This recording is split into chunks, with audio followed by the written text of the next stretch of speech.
Magandang araw po muli mga kasabong.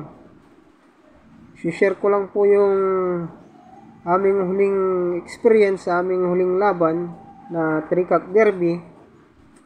At meron din po akong katanungan.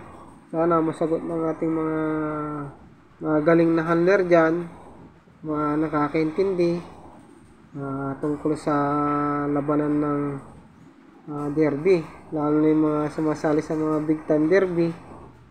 Sana para maliwanagan tayo at madagdagan yung ating nalalaman tungkol sa sabong. So, ganito po yung nangyari sa amin. Alam naman natin sa sabungan, may rolls sa sinalihan po namin, may rolls silang 35 to 40 grams give and take.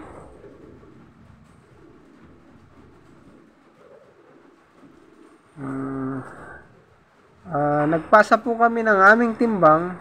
Ang tinasa po naming timbang is 1940. Tapos po minutes po kami sa 1945.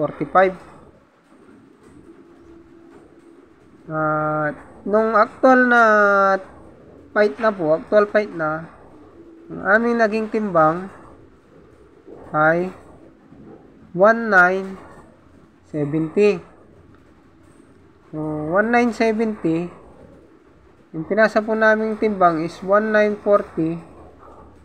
Minus po natin, ang dumagdag lang po sa amin ay 30 grams. So, pasok na pasok po tayo sa 35 to 40 grams na give and take.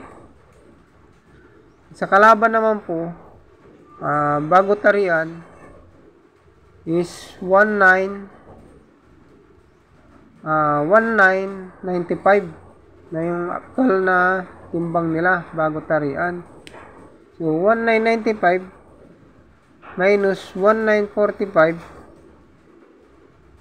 ang dumagdag na sa kanila ay 50 grams.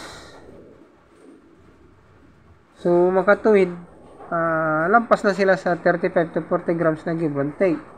So, dapat sa makatuwid is bad weight na siya. Bad weight na.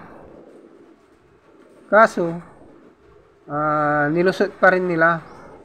At sinabing good weight siya. Dahil ang pinagbasihan nila is yung aming timbang na aktual, kanilang timbang na aktual. So, ang ginawa nila, yung timbang nila na 1995, ang ikinumpit nila is yung sa amin na 1970. So, 25 grams lang yung diferensya. At sinasabi nilang pasok pa rin sila sa 35 to 40 grams na give and take. So, yun ang aking katanungan po, kung talagang sila ay bad weight or good weight pa rin, or nakadepende talaga sa patakaran ng sabungan.